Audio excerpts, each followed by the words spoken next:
धार्मिकात्मा हो, भगवान की कथा सुन ले तो उसका जीवन सन्मार्ग की ओर प्रेरित हो ही जाता है। भगवान की कथा से जुड़ जाए तो भगवान उसके ऊपर कृपा कर ही देते हैं। इसलिए सत्संग का जीवन में बहुत बड़ा महत्व है।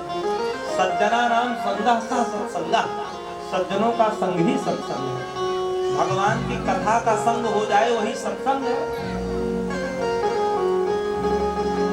और कहा जैसा व्यक्ति संग करता है वैसा ही उसके ऊपर रंग भी चढ़ जाता है। जैसा करोगे संग वैसा चढ़ेगा रंग, और जैसा पियोगे पानी वैसे बनेगी,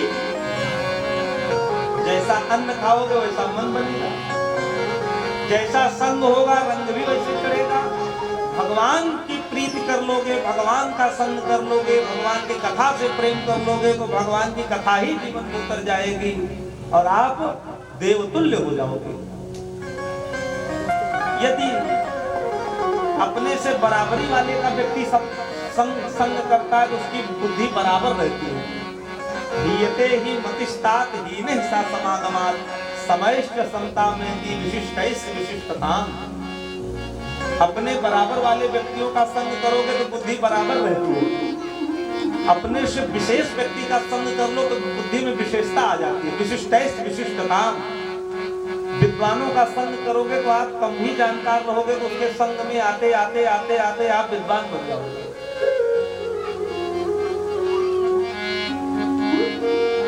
और नीच व्यक्ति का संग कर लोगे तो कितनों बड़े धर्मात्मा रहोगे, धीरे धीरे विकृति आ जाएगी। इसलिए संग हमेशा उत्तम पुरुषों का करना चाहिए, अच्छे लोगों का करना चाहिए, भगवान के भक्तों का करना चाहिए। एक राजा था,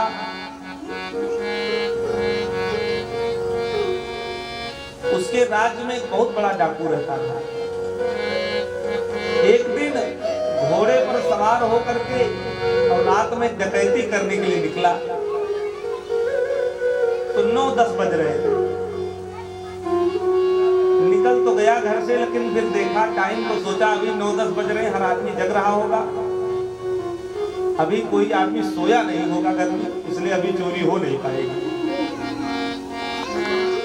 तो जा रहा था रास्ते से तो एक जगह देखा कि भगवान की कथा हो रही थी और वो भगवान के भक्त बैठ करके कथा सुन रहे थे, पंडित जी कथा सुना रहे थे।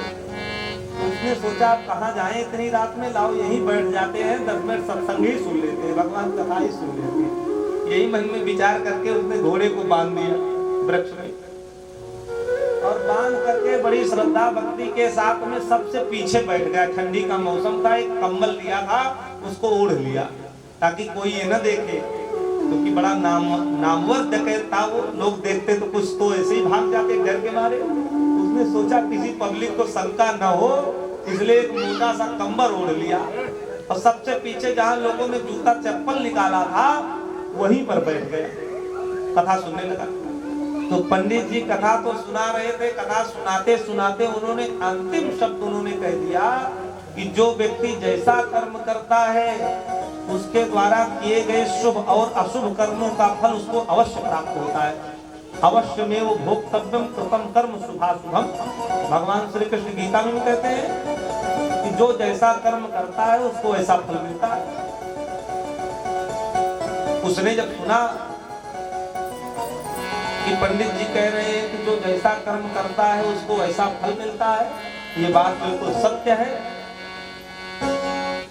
यस्मात् चयेन च यथा च यदा यच्च यावच्च तच्चा विधातमसादुपैति तस्मात् तेन च तथा च तदा तच्च तावच्च तत्र च विधातमसादुपैति।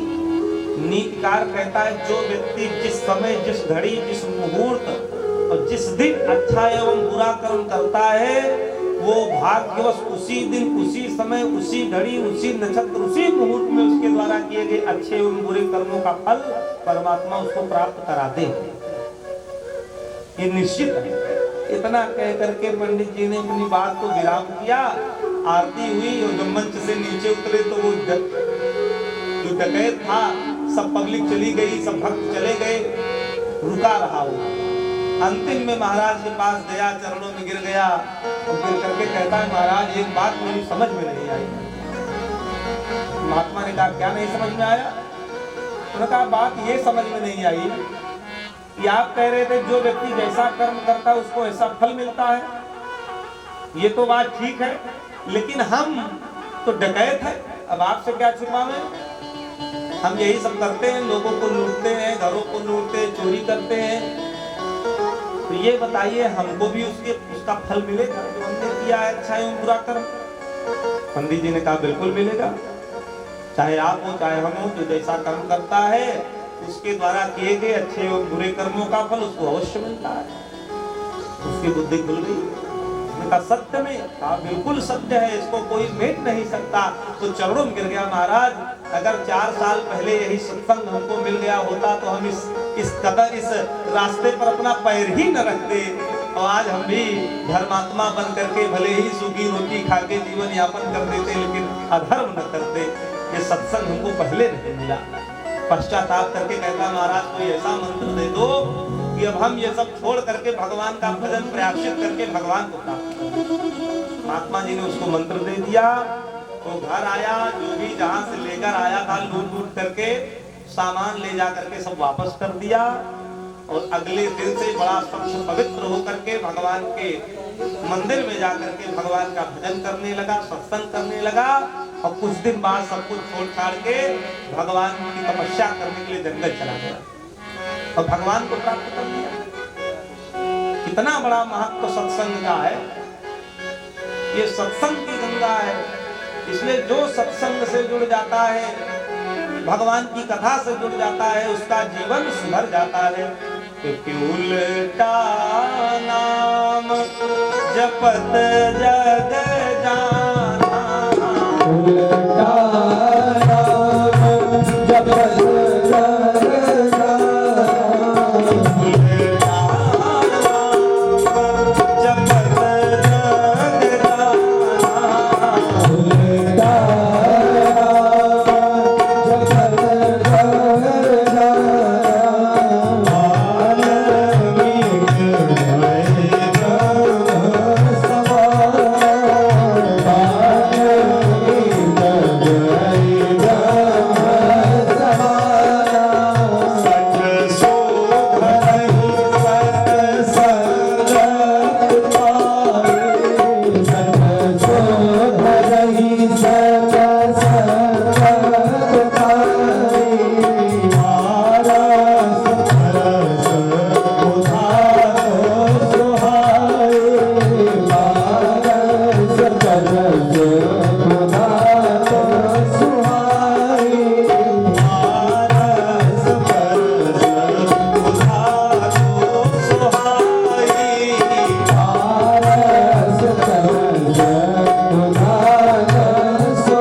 सत्संगत पाई, पारस परस उधातो जैसे पारस मणि के स्पर्श में आकर के लोहा सोना बन जाता है, उसी प्रकार से जो भगवान की सन्निधि में आ जाता है वो दुष्ट व्यक्ति भी सज्जन बन जाता है। सत्य सुधर सत्संगत पाई, दुष्ट व्यक्ति भी सत्संग पा करके सुधर जाता है।